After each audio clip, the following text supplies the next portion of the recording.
Ô Jésus, délice de mon cœur, tu connais mes désirs. Je voudrais me cacher au regard humain pour que vivante, je sois comme si je ne vivais pas. Je veux vivre pure comme une fleur des champs. Je veux que mon amour soit toujours tourné vers toi, comme une fleur qui se tourne toujours vers le soleil. Je désire que le parfum et la fraîcheur de la fleur de mon cœur te soient toujours exclusivement réservés. Je veux vivre sous ton divin regard, car toi seul me suffit. Je n'ai peur de rien quand je suis avec toi, ô Jésus, car rien ne peut me nuire. C'est ainsi que sœur Faustine parlait avec Jésus. Dieu a voulu, par l'intermédiaire de cette humble religieuse polonaise, rappeler au monde entier le grand message de sa miséricorde. Mais qui est sœur Faustine? Elle est née en Pologne le 25 août 1905, dans un petit village de Głogów. Elle s'appelait Helena Kowalska. Les parents sont paysans et malgré leur dur travail, ils vivent très pauvrement. Ils y accueilleront pourtant la nombreuse famille de 10 enfants, dont Helena, la troisième. La vie familiale était pieuse et dans leur maison, Dieu avait la première place. Elle va à l'école primaire, mais n'y reste que 2 ans, car ses parents ont besoin de son aide. Déjà à 7 ans, Jésus l'appelle à la vie religieuse. Pour elle, c'est une invitation à mener une vie plus parfaite. Adolescente, elle va travailler comme domestique dans une famille d'un village voisin. En revenant chez elle, Helena demande à ses parents de rentrer au couvent. Leur refus est catégorique. Elle repart à nouveau travailler à Łódź dans une autre famille. Quelque temps plus tard, elle demande à nouveau à ses parents de lui permettre d'entrer au couvent. La réponse est la même. Elle essaye alors d'étouffer en elle l'appel de Dieu en s'intéressant à ce qu'elle appelle les vanités de la vie. Le 1er août 1923 a lieu un événement décisif pour elle. Écoutons-la raconter cela dans ses cahiers. J'étais au bal avec une de mes sœurs. Pendant que tout le monde s'amusait, j'éprouvais des tourments intérieurs. Soudain, au moment où je commençais à danser, j'aperçus près de moi Jésus supplicié, dépouillé de ses vêtements, tout couvert de blessures, qui me dit ces mots. Jusqu'à quand vais-je te supporter et jusqu'à quand vas-tu me décevoir? À ce moment, la charmante musique cessa pour moi. La société où je me trouvais disparut à mes yeux. Il ne restait que Jésus et moi. La personnalité de sœur Faustine transparaît déjà. Souple à la grâce, elle répond avec élan dès qu'elle a la certitude de ce que Dieu lui demande. Sans aucune sécurité, la voilà partie à Varsovie. Elle attend seulement que Dieu lui dévoile la suite de ses projets pour elle. Comme elle décrit dans ses cahiers, elle frappe dans beaucoup de portes de couvents. Sa patience et sa persévérance sont mises à l'épreuve. Puis vient enfin le jour où tout s'éclaire. Enfin, je frappai à notre porte. La mère supérieure, l'actuelle mère générale Michaela, m'accueillit. Après une brève conversation, elle m'invita à aller chez le maître de la maison, demander s'il me recevrait. Je compris tout de suite que je devais prier le Seigneur Jésus. Avec grande joie, je suis allée à la chapelle et lui dis « Maître de cette maison, est-ce que tu me reçois ?» Et tout de suite, j'entendis « Je t'accepte, tu es dans mon cœur. » Quand je sortis de la chapelle, la mère supérieure me demanda « Eh bien, est-ce que le Seigneur t'a reçu ?» « Oui, lui répondis-je. « Si le Seigneur t'a reçu, je te reçois aussi. » Le 1er août 1925, Elle entre comme postulante dans la congrégation des religieuses de la Divine Mère de Miséricorde. Quelques mois plus tard, elle est envoyée à Cracovie pour commencer son noviciat.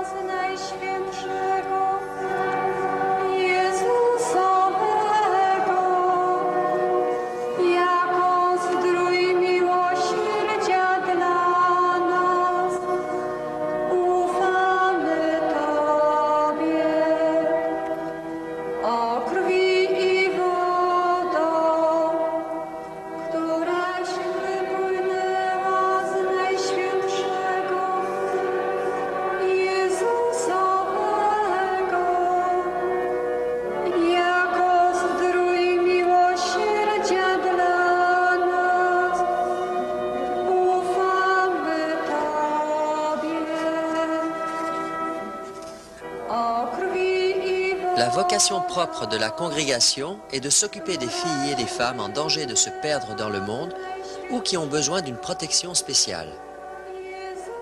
Dans ces maisons de miséricorde, comme on les appelle, elles ont la possibilité de renouveler leur vie intérieure et de retrouver leur place dans le monde.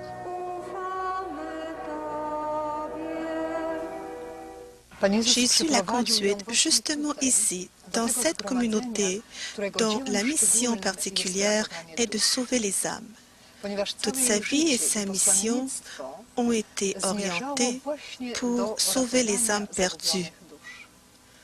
On peut dire qu'ici, le Maître, c'est Jésus. Il nous enseigne de quelle façon il faut s'approcher de l'être humain. Comment savoir se pencher sur sa misère?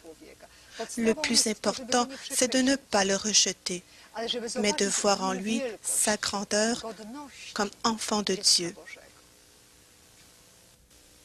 Un groupe de religieuses éducatrices a comme tâche l'éducation de ces filles et de ces femmes qui ont besoin d'un profond renouveau moral.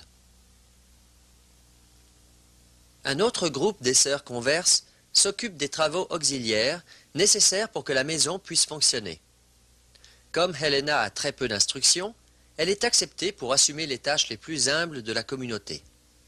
Ainsi, toute sa vie, elle travaille comme cuisinière, puis comme jardinière et à la fin, comme portière. Le noviciat commence par une cérémonie de prise d'habit durant laquelle elle a reçu son nouveau nom, Sœur Maria Faustina. Dès son postulat, la vie communautaire l'oblige à des rudes combats. À la cuisine, un lourd travail l'attend chaque jour. Jamais on ne l'entend se plaindre. Elle met tout son cœur à l'ouvrage. La grande quantité de travail n'empêche en rien son ascension spirituelle. Quoi qu'elle fasse, c'est pour Dieu et avec lui. Lorsque le dégoût et le sentiment de monotonie de mes devoirs s'emparent de moi, je me rappelle que je suis dans la maison du Seigneur, où il n'y a rien de petit, où de ma petite action, accomplie d'une manière divinisée, dépend la gloire de l'Église et le progrès de plus d'une âme. Il n'y a donc rien de négligeable dans une congrégation religieuse. Pendant cette période difficile, Sœur Faustine est aidée et soutenue par le père András, qui est confesseur des religieuses au couvent de Cracovie. Il deviendra son directeur de conscience pendant les 2 dernières années de sa vie.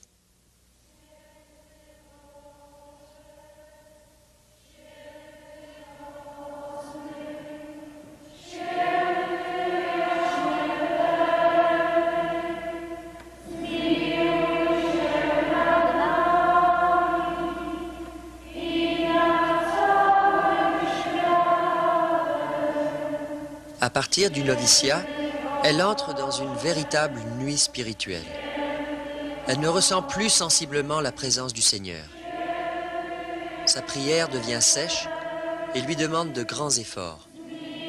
Elle découvre sa misère, son péché, et que, sans Dieu, elle n'est rien.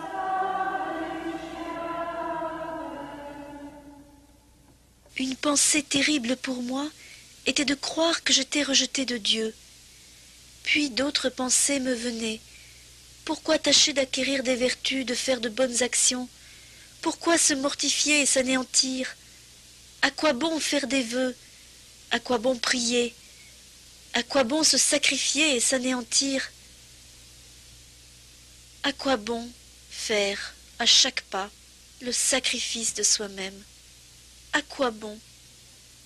Si j'étais déjà rejetée par Dieu, à quoi bon ces efforts? Ici, Dieu seul sait ce qui se passait dans mon cœur. C'est seulement la foi qui donne un sens à la souffrance. La souffrance est un mal. Elle est venue au monde par l'homme, par le péché et par Satan.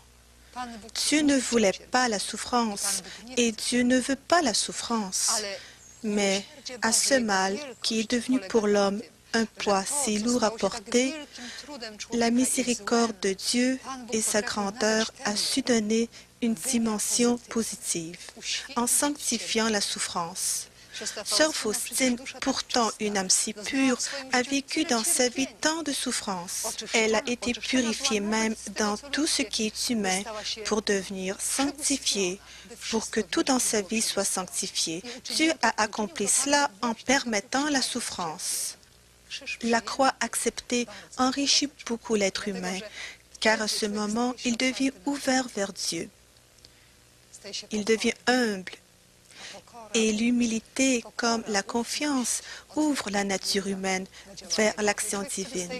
Si l'être humain devient riche de Dieu, non pas de lui-même, mais de Dieu, c'est pour cela qu'il devient si beau, et c'est pour cela qu'il attend à donner et à dire à l'autre. Sœur Faustine s'est livrée totalement à Dieu et n'est jamais revenue sur ce don. Avec patience et persévérance, elle traverse cette nuit spirituelle. Parfois, quelques éclaircies de grâce surnaturelle l'aident à tenir bon et à reprendre souffle. Mais la joie que lui procurent ces moments ne dure pas longtemps, et les ténèbres reprennent. La Sainte Vierge me rendit visite, tenant Jésus dans ses bras.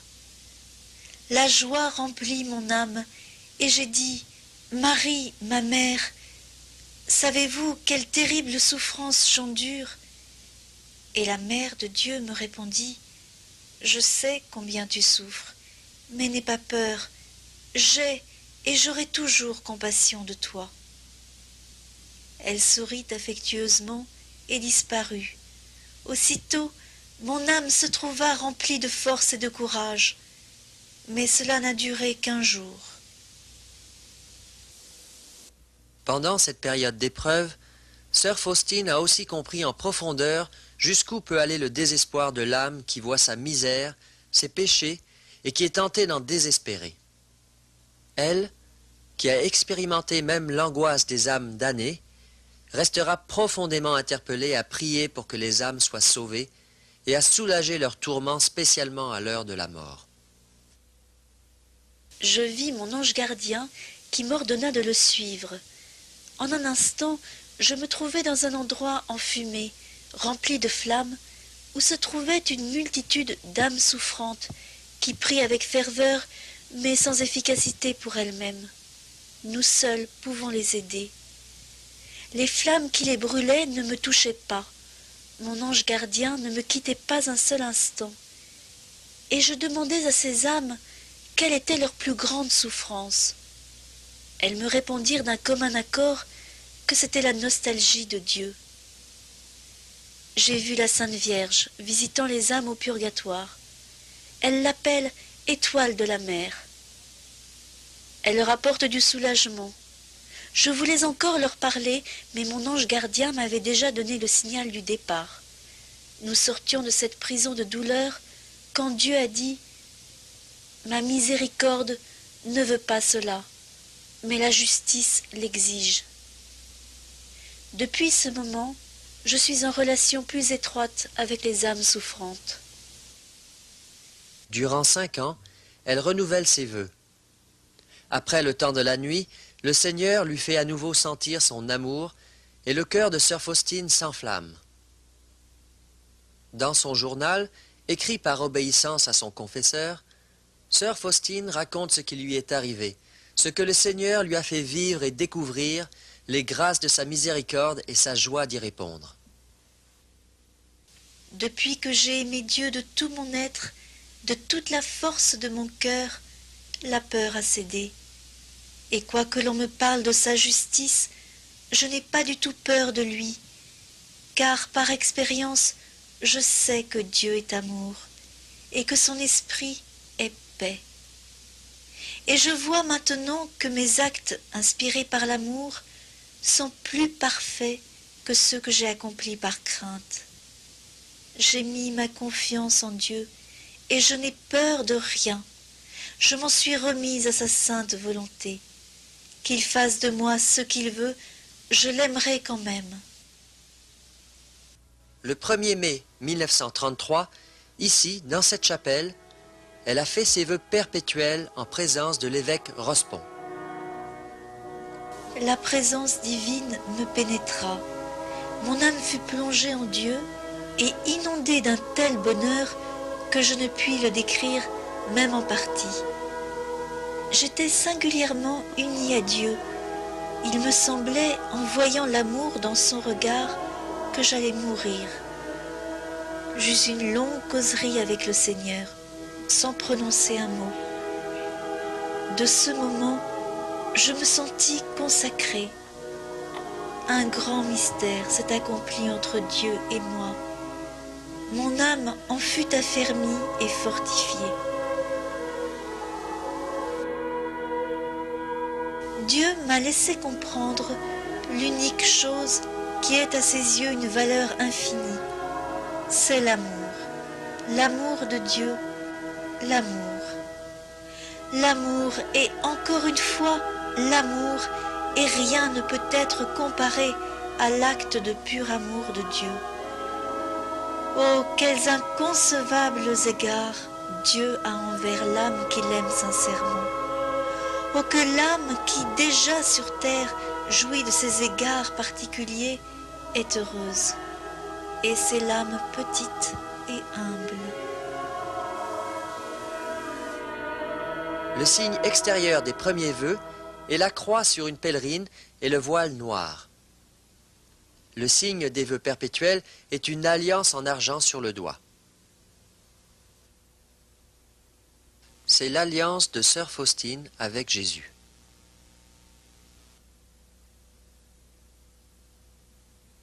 Voici le chapelet de sœur Faustine qu'elle a usé dans la prière incessante pour sauver les âmes des pécheurs. Je fus soudain éveillée, et je sentis distinctement qu'il y avait auprès de moi un esprit qui demandait ma prière.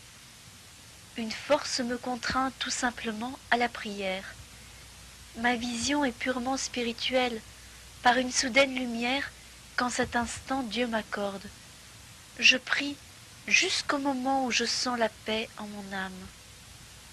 La durée n'est pas toujours la même. L'abandon total de sœur Faustine à la volonté de Dieu, sa confiance illimitée en la miséricorde et sa forte intercession pour sauver les âmes provoquent la colère de celui qui est l'ennemi de l'amour. Sœur Faustine ne nous détaille pas abondamment les attaques du malin, mais elle relate quelques faits qui indiquent combien le diable l'a en horreur. Alors que je priais pour les pécheurs et que j'offrais toutes mes souffrances, l'esprit du mal ne put supporter cela. Et un spectre me dit « Ne prie pas pour les pécheurs, mais pour toi-même, car tu seras damné. » Sans tenir aucunement compte de Satan, j'ai prié avec une ferveur accrue pour les pécheurs. Le mauvais esprit hurla de colère. « Ah, si j'avais pouvoir sur toi !» et disparut. J'ai su que ma souffrance et ma prière gênaient Satan, parce que j'ai arraché bien des âmes à son emprise. Maintenant je reconnais que Satan ne hait rien autant que la miséricorde. C'est elle qui lui cause la plus grande souffrance. Il est aussi donné à sœur Faustine de connaître le terrible état de l'âme en enfer. Un jour, un ange est venu pour lui montrer l'enfer. Je serais morte à la vue de ces terribles souffrances si la toute-puissance de Dieu ne m'avait soutenue. Que chaque pécheur sache qu'il sera torturé durant toute l'éternité par les sens qu'il a employés pour pécher. Moi, sœur Faustine, par ordre de Dieu, j'ai pénétré dans les abîmes de l'enfer pour en parler aux âmes et témoigner que l'enfer existe. Pour qu'aucune âme ne puisse s'excuser, disant qu'il n'y a pas d'enfer ou que personne n'y a été et ne sait comment c'est. Les démons ressentaient une grande haine envers moi. Quand je suis revenue à moi, je ne pouvais pas apaiser ma terreur de ce que les âmes y souffrent si terriblement. Aussi, je prie encore plus ardemment pour le salut des pécheurs. Sans cesse, j'appelle la miséricorde divine sur eux. Sœur Faustine est aussi simple à la grâce qu'attentive à rester dans l'obéissance vis-à-vis de ceux qui ont charge de son âme. C'est cette obéissance exemplaire qui, toute sa vie, la garde dans l'humilité, la protège de toute illusion spirituelle et la conduit sur les chemins de la sainteté. Dans sa vie, Sœur Faustine a beaucoup souffert. Pendant les dernières années, elle est malade de la tuberculose. La vie communautaire l'oblige à des rudes combats. La grande quantité de travail n'empêche en rien son ascension spirituelle. Tout ce qu'elle fait est pour Dieu et avec Dieu. Sœur Faustine est souvent assaillie par les attitudes malveillantes de certaines sœurs, qui ne se doutent pas de sa vie mystique, qui reste secrète. Mon cœur est la demeure permanente de Jésus. Personne n'y a accès que lui. C'est en Jésus que je puise la force de combattre les difficultés et les contrariétés. Je désire passer en Jésus pour pouvoir me donner complètement aux âmes. Sans lui, je ne pourrais m'approcher d'elles, car je sais ce que je suis. J'absorbe Dieu en moi pour le donner aux âmes. En 1934, à la demande de Jésus, Sœur Faustine s'est donnée comme offrande pour les pécheurs. Cette offrande consiste à accepter avec une entière soumission à la volonté divine toutes les souffrances, les peurs, les frayeurs dont les pécheurs sont remplis. En revanche, je leur donne toutes mes consolations qui découlent de mon intimité avec Dieu.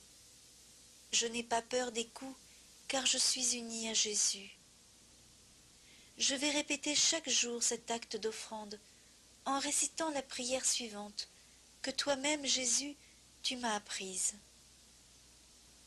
Ô sang et eau qui ont jailli du cœur de Jésus, comme source de miséricorde pour nous, j'ai confiance en vous.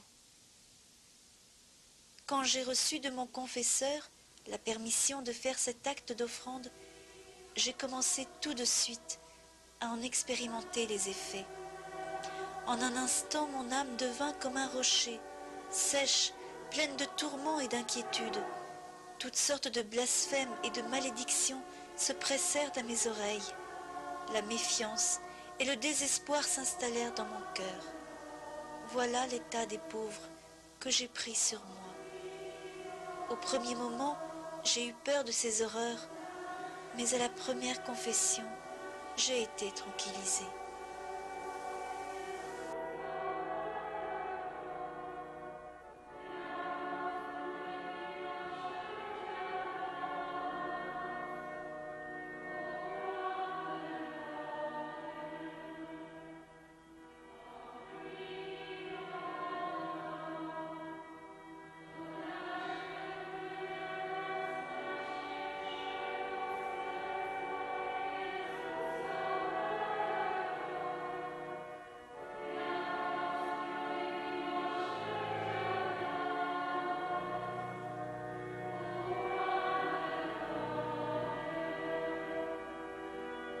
Sœur Faustine a reçu de Dieu beaucoup de dons extraordinaires, particulièrement de saisir le mystère de l'infinie miséricorde divine pour que le monde la connaisse.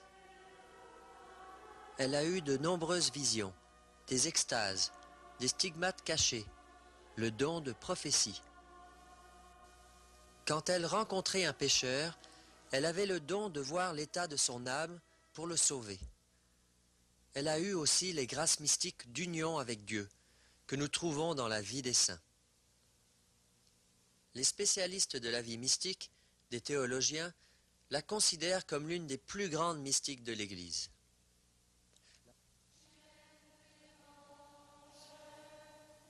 Sœur Faustine est morte ici, dans ce couvent, à l'âge de 33 ans, le 5 octobre 1938.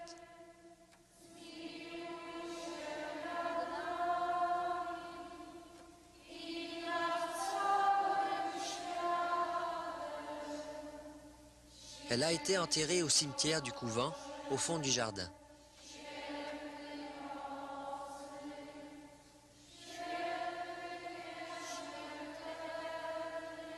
En 1966, ses restes ont été transportés ici, dans cette chapelle.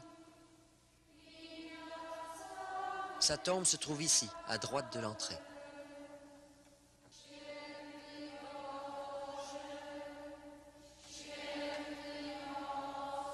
C'est cette simple, peu instruite et humble religieuse qui était cuisinière, jardinière et portière que Jésus envoie vers toute l'humanité avec sa miséricorde.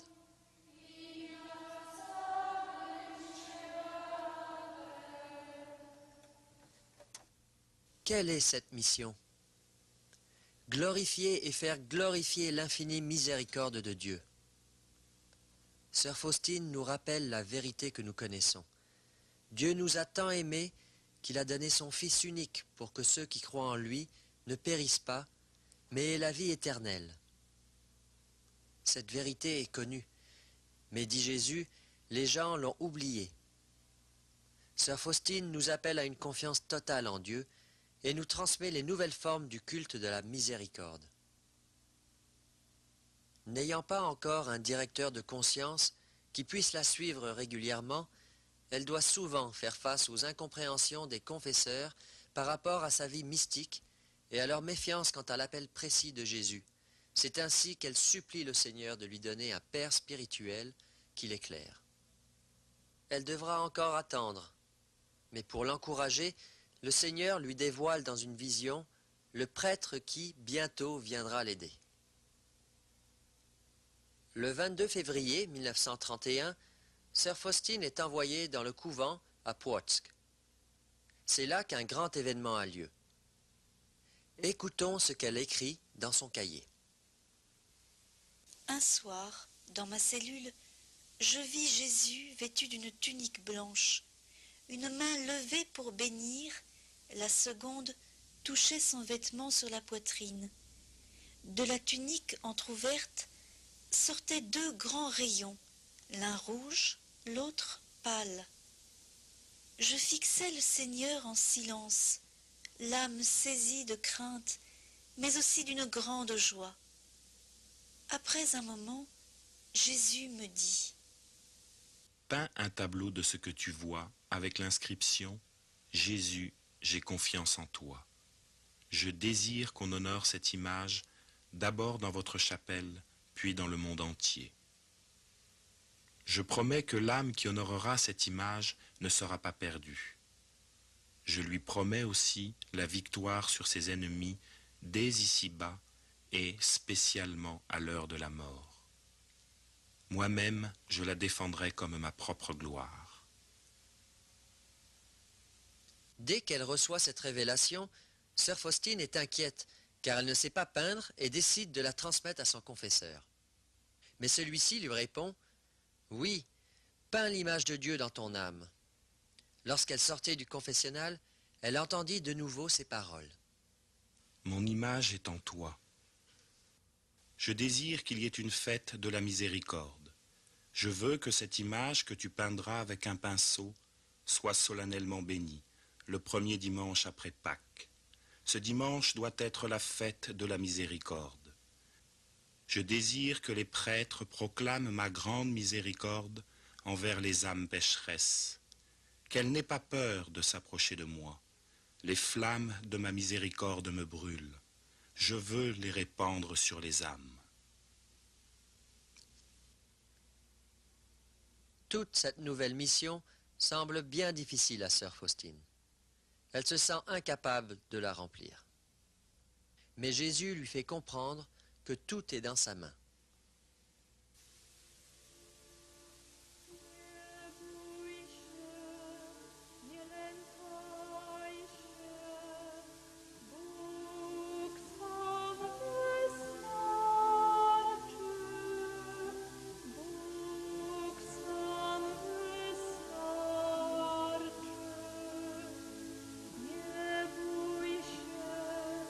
N'aie pas peur, ne crains rien. Aie confiance. Dieu seul te suffit. Dieu seul te suffit.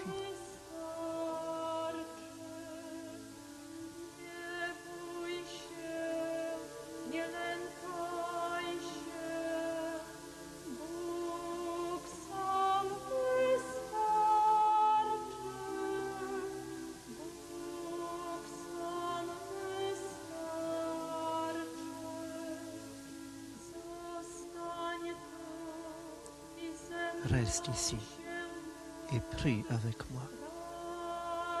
Veillons ensemble. Veillons ensemble.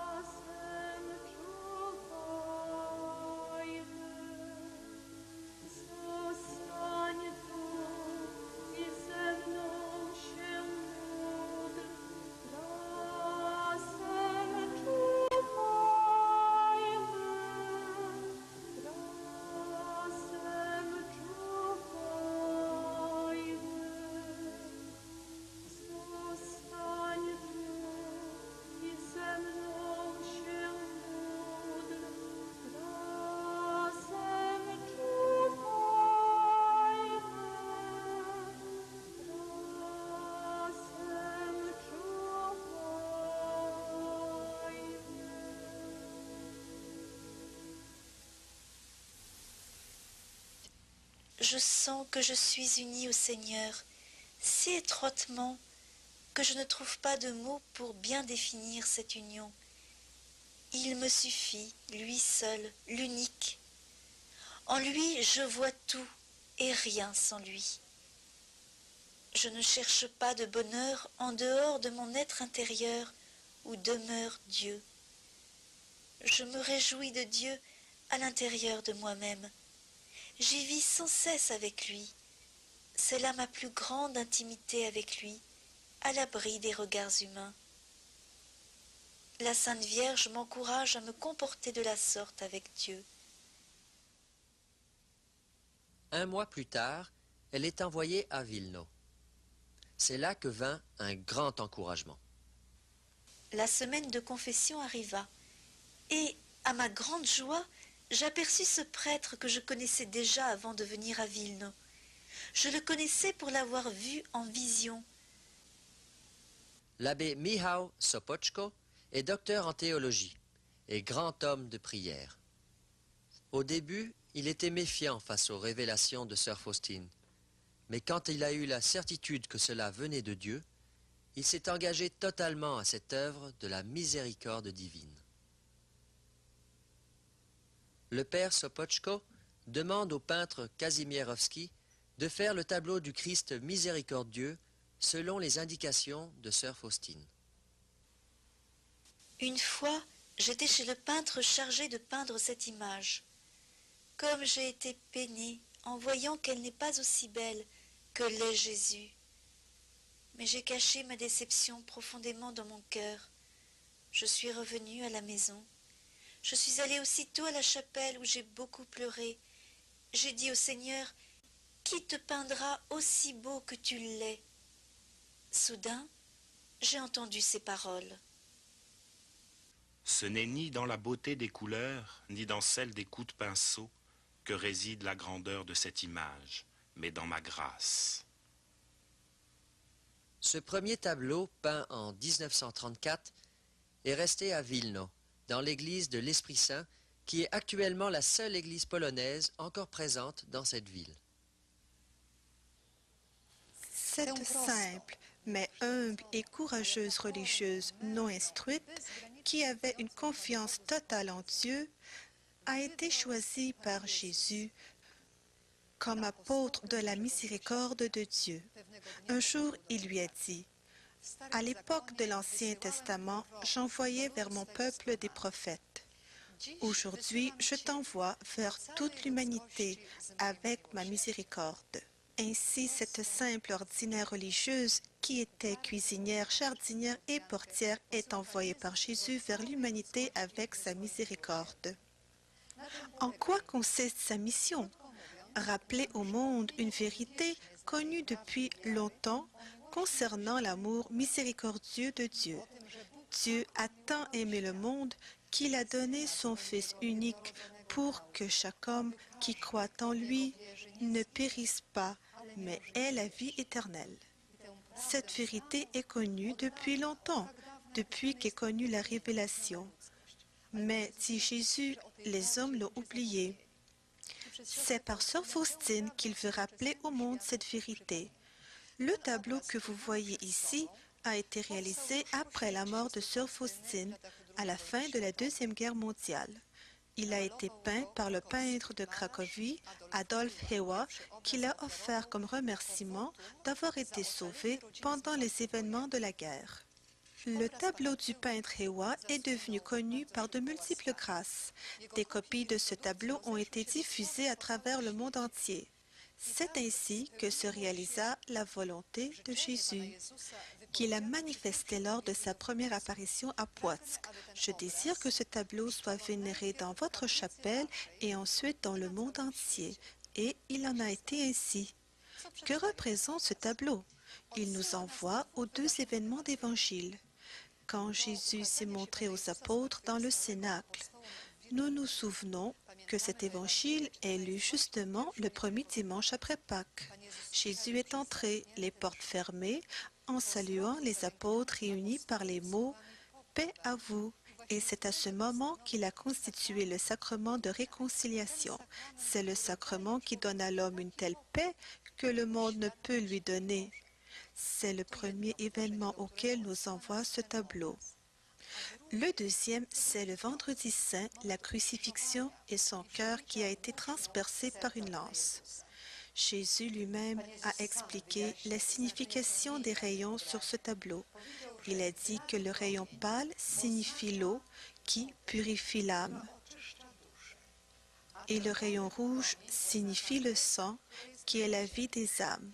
Ces deux rayons sont sortis de son cœur transpercé par la lance sur la croix.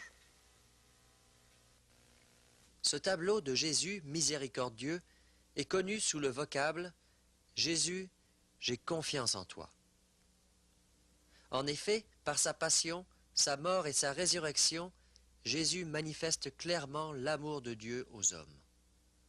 Il nous interpelle à la confiance envers Dieu et à la miséricorde envers les autres. Qu'est-ce que la confiance? C'est plus que de croire en l'existence de Dieu, c'est de nous confier entièrement à l'amour de Dieu qui est notre Père. Jésus disait à sœur Faustine que la confiance est comme un récipient pour puiser la grâce. Plus il est grand, plus les grâces peuvent se déverser sur nous.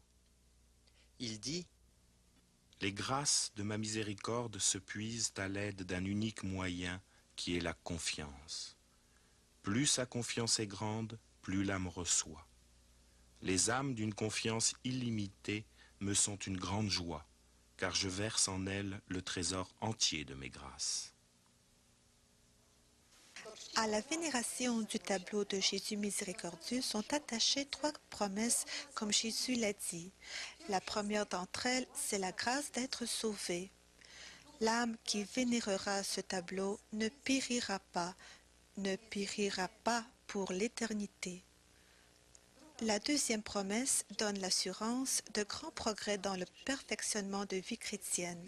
Jésus a promis de donner à cette âme la victoire contre les ennemis. Il s'agit bien sûr des ennemis de l'âme. La troisième promesse, c'est la grâce d'une bonne mort. Moi-même, je la défendrai comme ma propre gloire, justement en cette heure la plus difficile de l'homme. Toute grâce dérive de la miséricorde, et la dernière heure est pleine de miséricorde pour nous. Que personne ne doute de la bonté de Dieu. Nos péchés seraient-ils noirs comme la nuit? La miséricorde de Dieu est plus forte que notre misère. Une seule chose est nécessaire, que le pécheur entr'ouvre, ne serait-ce qu'un peu, les portes de son cœur au rayon de la miséricorde divine, et Dieu fera le reste. Mais malheur à l'âme qui a fermé la porte à la miséricorde divine, même si c'est à la dernière heure. La fête de la miséricorde divine, le premier dimanche après Pâques, est une autre façon de vénérer la miséricorde de Dieu que nous transmet sœur Faustine. Pour préparer cette grande fête dans la prière, on commence le vendredi saint une neuvaine, que sœur Faustine appelle la grande neuvaine. Elle se termine le premier dimanche après Pâques. Je désire que durant ces 9 jours, tu amènes les âmes à la source de ma miséricorde, afin qu'elles puisent force et soulagement, ainsi que toutes les grâces dont elles ont besoin dans les difficultés de la vie et particulièrement à l'heure de la mort. Chaque jour, tu amèneras jusqu'à mon cœur un nouveau groupe d'âmes, et tu les plongeras dans l'immensité de ma miséricorde. Et moi, je les conduirai toutes dans la maison de mon Père. Tu feras cela dans cette vie et dans l'autre. Je ne refuserai rien à toute âme que tu amèneras à la source de ma miséricorde. Et chaque jour, tu imploreras mon Père, au nom de ma douloureuse passion, de t'accorder des grâces pour ces âmes-là. Jésus accorde à la célébration de la fête de miséricorde une promesse toute spéciale. Toute âme qui en ce jour s'approchera de la source de vie par la confession et la sainte communion obtiendra le pardon complet de ses fautes et la remise de leur punition. C'est une grâce plus grande que les indulgences. Elle exige le rejet de tout attachement au péché et d'avoir une confiance totale en Dieu Père et demande de notre part un amour actif de charité envers notre prochain.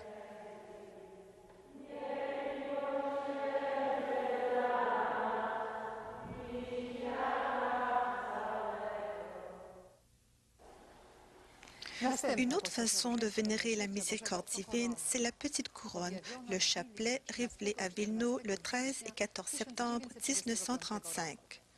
Sœur Faustine, dans sa cellule, a aperçu un ange, exécuteur de la colère de Dieu.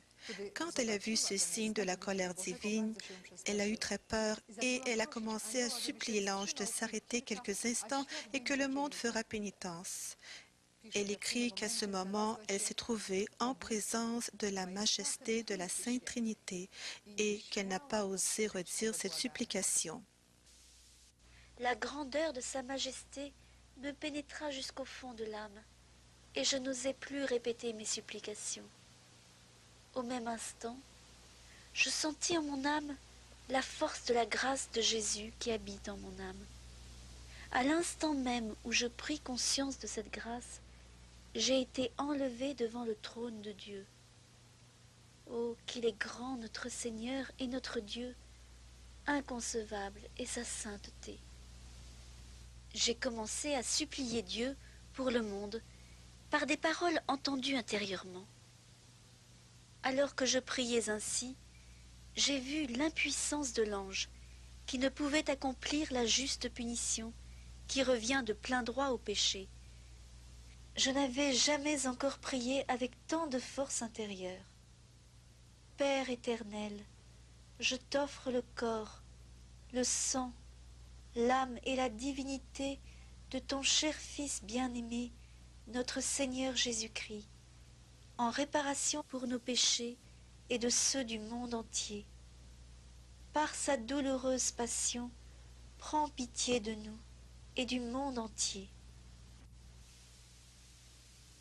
Quand elle a senti en son âme la force de l'action de Jésus, elle s'est mise à prier avec lui avec des mots de la petite couronne, le chapelet à la miséricorde divine. C'est alors qu'elle a vu que la punition de Dieu a été repoussée de la terre. Le lendemain, quand elle est entrée dans la chapelle, Jésus lui a enseigné encore une fois comment réciter ce chapelet à la miséricorde divine. Au début, tu diras le Notre Père, l'Ave et le Credo. Puis, comme sur un chapelet ordinaire, sur des gros grains, tu diras Père éternel, je t'offre, etc. Sur les petits grains, par sa douloureuse passion. Et pour finir, Dieu saint, Dieu fort, Dieu immortel, prends pitié de nous et du monde entier. À cette prière, Jésus a attaché aussi des promesses extraordinaires. À part les promesses globales, les promesses détaillées concernent l'heure de la mort. Le Seigneur Jésus promet la grâce d'une bonne mort et d'une calme mort, non seulement à ceux qui tireront eux-mêmes ce chapelet, mais aussi aux mourants, auprès de qui les autres prieront avec ces paroles. C'est une très grande promesse. Jésus a dit que même le pécheur le plus endurci, s'il dit au moins une fois ce chapelet, obtiendra la grâce de sa miséricorde. Les prêtres la donneront aux mourants comme une dernière planche de salut. C'est alors que Jésus a dit, « Moi-même, je me mettrai entre cette âme et le Père », car Jésus est mort aussi pour cet homme sur la croix.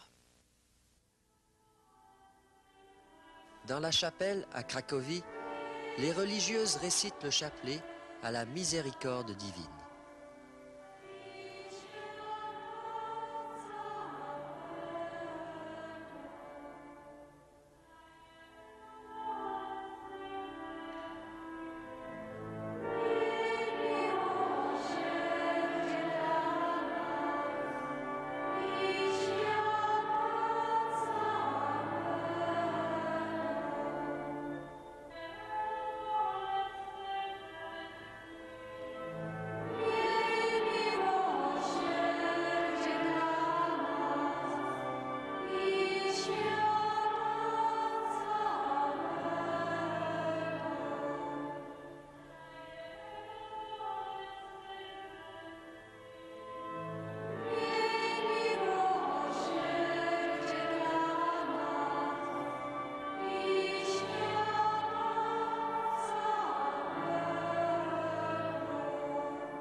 Père éternel, je t'offre le corps, le sang, l'âme et la divinité de ton cher Fils bien-aimé, notre Seigneur Jésus-Christ, en réparation de nos péchés et de ceux du monde entier. Par sa douloureuse passion, prends pitié de nous et du monde entier. Par sa douloureuse passion, prends pitié de nous et du monde entier.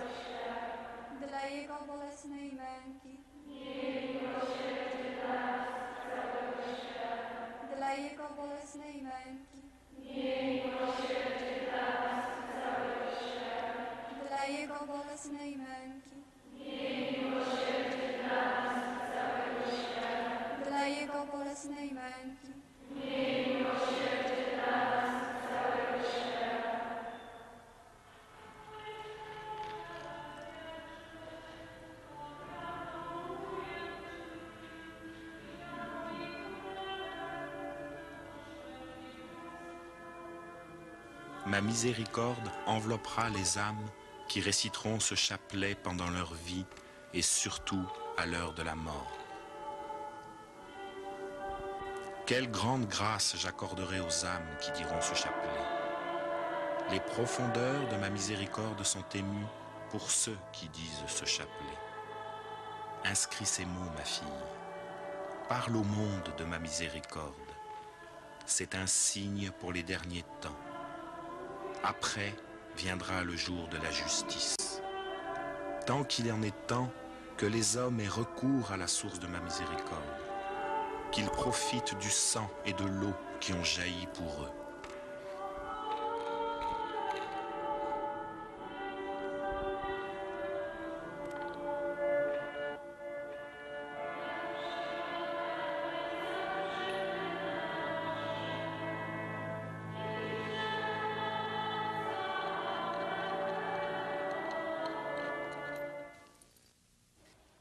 Une autre forme de la vénération de la miséricorde divine, c'est 3 heures de l'après-midi, l'heure de l'agonie de Jésus sur la croix. Jésus a dit ainsi, « À chaque fois, quand tu entendras l'horloge sonner 3 heures, plonge-toi tout entière dans ma miséricorde en l'adorant et en la glorifiant. Appelle sa puissance pour le monde entier et particulièrement pour les pauvres pécheurs. En cette heure est venue la grâce pour le monde entier. La miséricorde a vaincu la justice. » Essaye, à cette heure-là, de faire le chemin de croix autant que tes occupations te le permettent. Quand tu diras cette invocation pour un pécheur, avec un cœur contrit et avec foi, je lui donnerai la grâce de la conversion. Voici cette prière. Sang et eau, sortis du Sacré-Cœur de Jésus, comme source de la miséricorde pour nous, j'ai confiance en vous. En cette heure, Jésus a donné sa vie pour toi. En cette heure, le ciel a été ouvert pour toi. Unis-toi à Jésus sur la croix, remercie-le en te confiant à sa miséricorde, en suppliant pour le monde entier. En cette heure sainte, une multitude de personnes s'unissent dans la prière. Si tu es occupé, dis au moins « Jésus, j'ai confiance en toi. Jésus, j'ai confiance en toi. »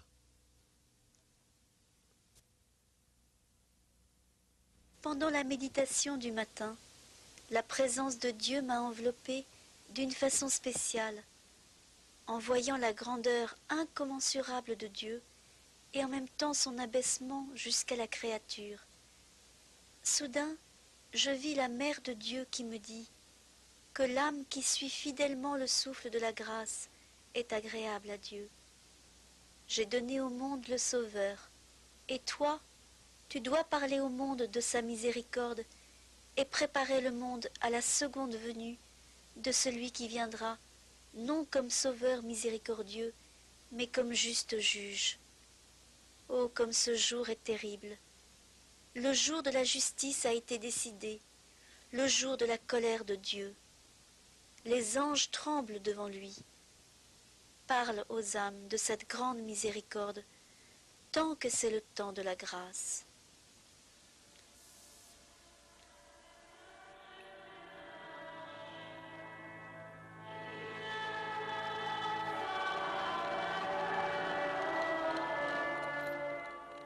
Dans sa vie, sœur Faustine a beaucoup souffert.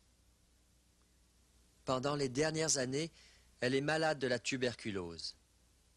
En décembre 1936, l'état de sa santé s'aggrave et ses supérieurs l'envoient faire une cure dans un hôpital à Prandtnik. Même sans force physique, elle continue à répondre à l'appel des âmes agonisantes pour les accompagner de sa prière. Alors qu'elle n'a pas la possibilité de recevoir la communion pendant plusieurs jours, laissons sœur Faustine raconter cela.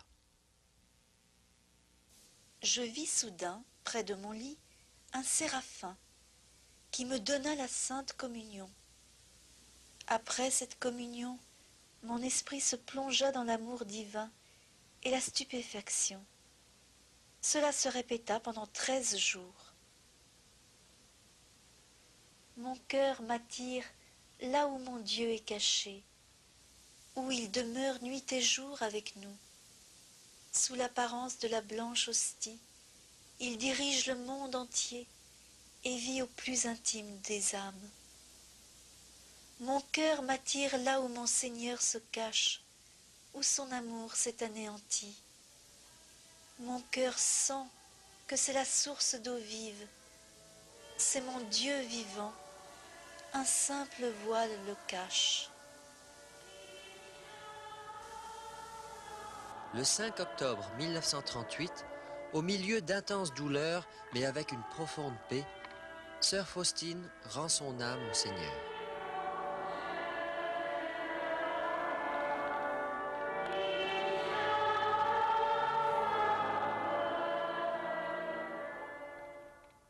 Avant sa mort, quand elle était très malade, à un moment, Sœur Faustine a dit qu'elle sent que sa mission ne s'arrêtera pas avec la mort, mais au contraire qu'elle va commencer.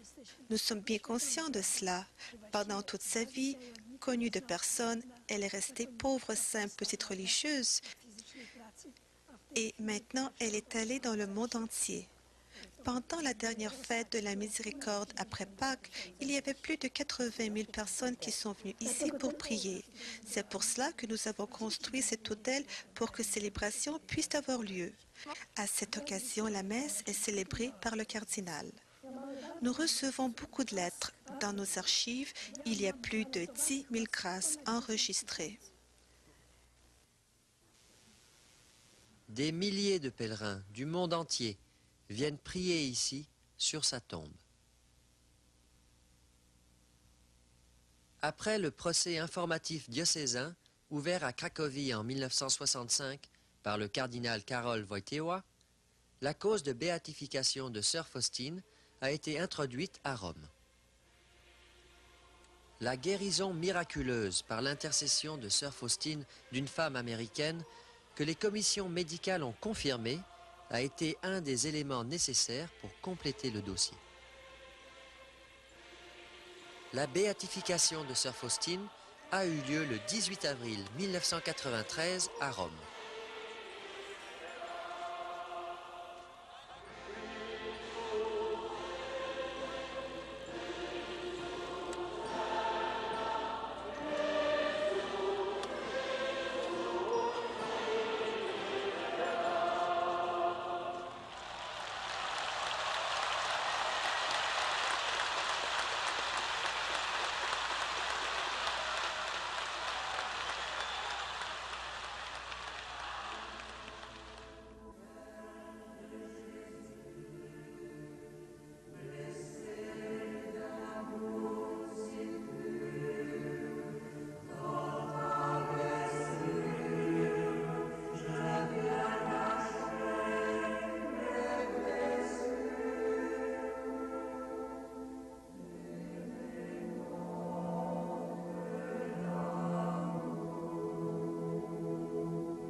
Je te remercie, mon Dieu, de m'avoir créé, de m'avoir du néant appelé à l'existence, d'avoir imprimé ta divine empreinte en mon âme et de ne l'avoir fait que par amour.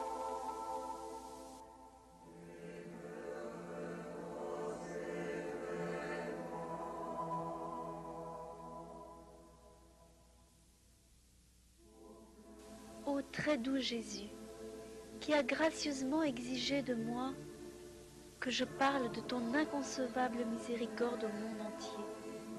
Voici qu'aujourd'hui, je prends en main ces deux rayons qui ont jailli de ton cœur miséricordieux, le sang et l'eau, et je les répands sur tout le globe terrestre, pour que toute âme éprouve ta miséricorde, et l'ayant éprouvée, t'adore pendant l'éternité.